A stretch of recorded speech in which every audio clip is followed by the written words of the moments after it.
अगली आप लोग हेडिंग बनाओगे, अगली हेडिंग है कि अवतल दर्पण के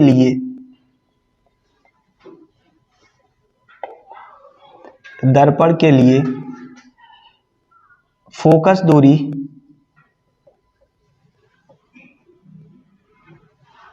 दूरी और वक्रता त्रिज्या में संबंध।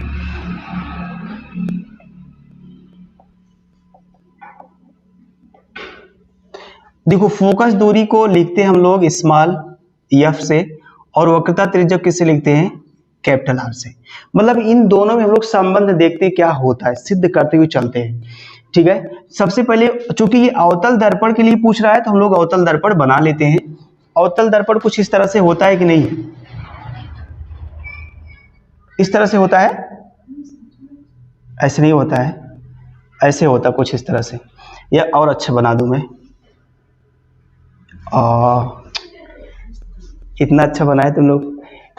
इस तरह से होता है अवतल दर्पण, लेप लगा होता बाहर की तरफ कि अंदर की तरफ।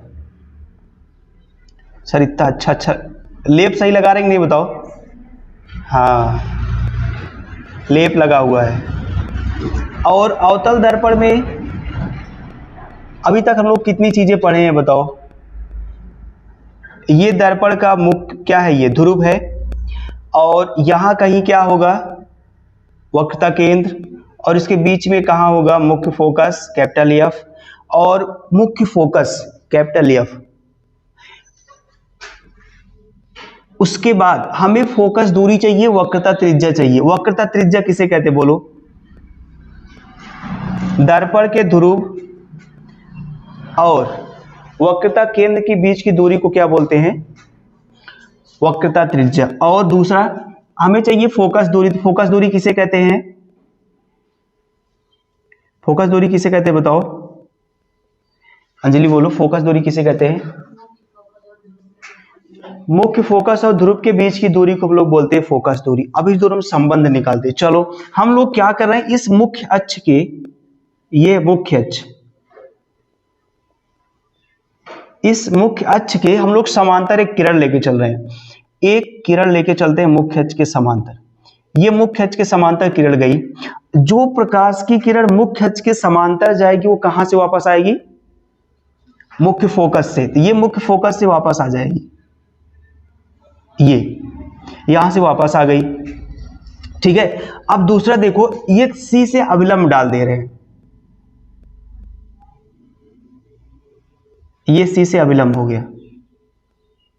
ठीक है, सी से अविलंब हो गया। अब देखो हम आपको परावर्तन में बताए थे कि दर्पण कोई भी हो, कोई भी परावर्तित तल हो सकता है, चाहे कोई समतल दर्पण हो, अवतल दर्पण, उत्तल, कोई भी दर्पण हो। अगर कोई प्रकाश किरण आ रही है और रिटर्न हो रही है तो जो प्रकाश किरण आती है उसे हम लोग क्या, कौन सी किरण बोलते हैं, आपतित किरण। और जो लौट के जाती है उसे हम लोग कौन सी किरण बोलते हैं। और इसके बीचों बीच क्या होता है, एक अभिलंब होता है। तो आपतित किरण और अभिलंब के बीच कौन सा कोण बनता है, आपतन कोण बनता है आई ना। और अब अभिलंब और परावर्तित किरण के बीच कौन सा कोण बनता है, आर। देखो सेम ऐसा ही इसमें कुछ है क्या, देखो यहां से किरण आ रही है और ये रिटर्न हो रही, लौट रही है। तो अब आपतित किरण, ये अभिलंब है, इसके लिए अभिलंब होगा। आपतित किरण अभिलंब के बीच एक कोण बनेगा जिसे हम लोग कौन सा कोण बोलेंगे, आपतन कोण, ये आई।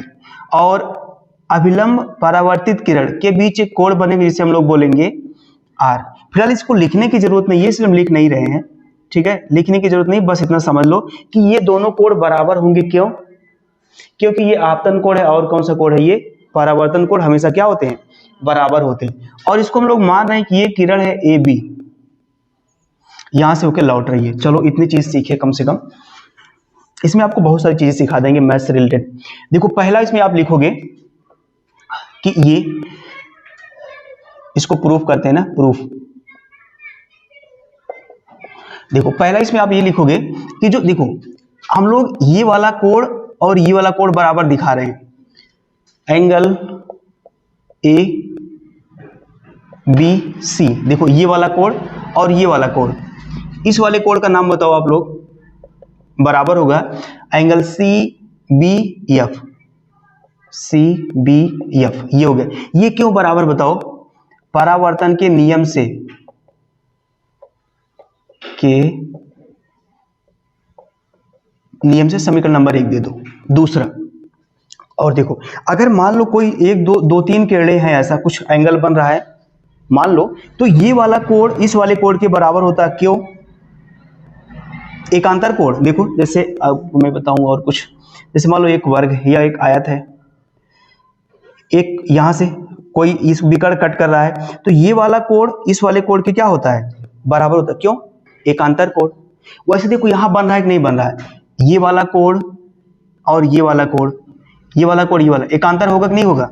ये ऐसा, इसमें वही लिखोगे दूसरा कोण, तो एंगल ए बी सी बराबर होगा किसके?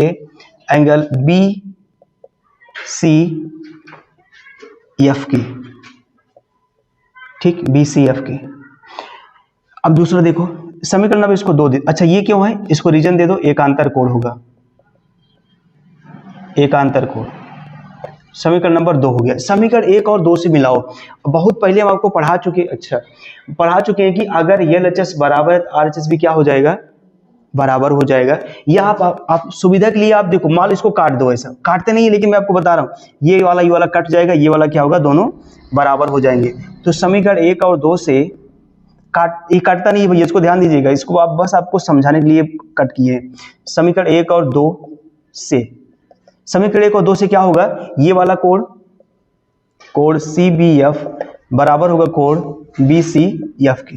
ये दोनों क्या होगा? समीकरण 1 और 2 से बराबर हो जाएंगे। अब देखो ये दोनों कोण बराबर हो गए। आप प्रमेय जानते हो क्या कि बराबर कोण के सामने की भुजा भी क्या होती है? बराबर होती है। लिख दो यहां पर, बराबर कोण के सामने की भुजा बराबर होती है। इसलिए आप ढूंढोगे CBF के सामने भुजा कौन सी है? CBF। इस वाली भुजा के सम्मुख भुजा, इस वाले कोण के सम्मुख भुजा कौन सी है? CF।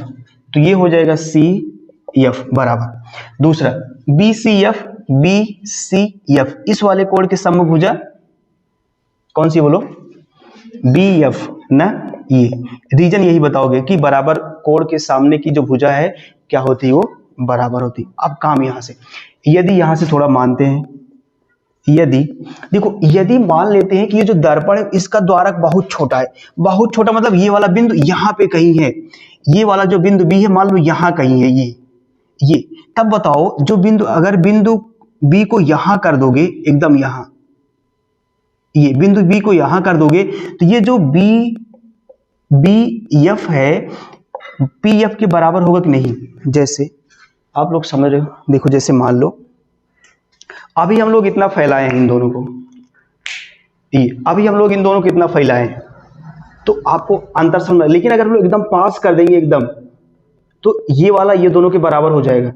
वैसे सेम अगर इसका द्वारक एकदम पास ला देंगे, एकदम पास, तो ये BF जो होगा बराबर किसके हो जाएगा? PF के। तो वही लिखने चल रहे हैं, यदि दर्पण का द्वारक अत्यंत छोटा हो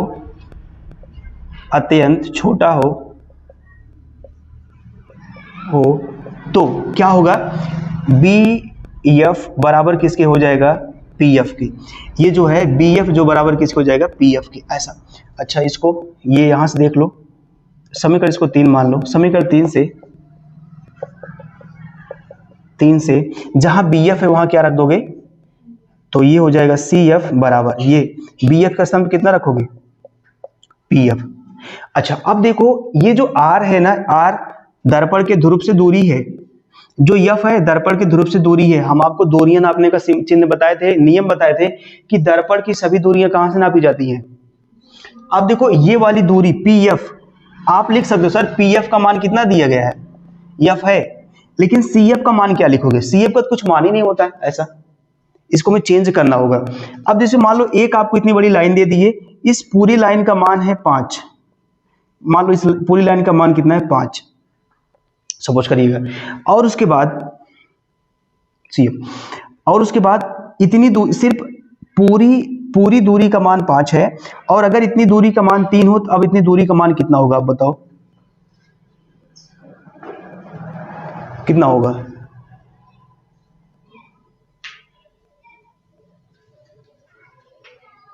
अगर मान लीजिए आपको 5 टॉफी दे दिए, 3 टॉफी निकाल लिए, कितना टॉफी बची?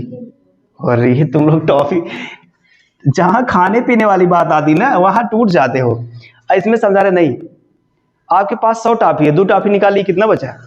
वाह मतलब अब देखो वो एकदम सेम वही है, पूरा दूरी हमें देखो यहाँ ये अगर मैं बात करूं, देखो CF हमें निकालना है। देखो मैं इसको ऐसे डिवाइड, ये है C और ये है P और बीच में क्या है F। हमें ये वाली दूरी चाहिए, ये वाली। अब ये वाली दूरी चाहिए, कैसे निकालोगे सर? पूरी दूरी में C वाली घटा देंगे। ये यहाँ से यहाँ तक पूरा कितना? 100 टॉफी है और इसकी इतना कितना है? 2, इतना यहाँ पर 2 टॉफी है, तो यहाँ पर कितना बचेगा? 98। सेम वही चीज, मतलब CP में से आप कौन सा घटा दोगे? PF घटा दोगे। तो मैं वही लिख रहा हूँ CF को, तो आप CP में से या PC लिख दो, PC में से क्या घटा दोगे? PF बराबर हो जाएगा PF। ये PF इधर माइनस उधर जाएगा तो प्लस हो जाएगा ना, ये हो जाएगा PF प्लस क्या हो जाएगा? PF, ये हो जाएगा। इसको मिटा रहा हूं। अब PF और PF कितना हो जाएगा? PC बराबर हो जाएगा 2PF। अब देखो PF के बीच की दूरी कितना है? F। ये लेकिन PC देखो, PC ये है, कितना दूरी है? R। ये हो जाएगा R, ये हो जाएगा 2। PF का मान कितना है? F। यही होता है, यही से हम लोग कल बता दिए थे जो वक्रता त्रिज्या होती है, फोकस दूरी कितना गुना होती है। और अगर आप यहां से F निकालोगे तो R बाई कितना आएगा? 2। चाहे आप ऐसा बोल दो कि जो वक्रता त्रिज्या होती है फोकस दूरी की 2 गुनी होती है, या फोकस दूरी वक्रता त्रिज्या की कितनी होती है? आधी होती है। ठीक है, तो ये सारी चीजें थी, कैलकुलेशन था, प्रूफ था, इसका निगमन था। आराम से लिखो, बाकी कहीं दिक्कत हो तो आप पूछो।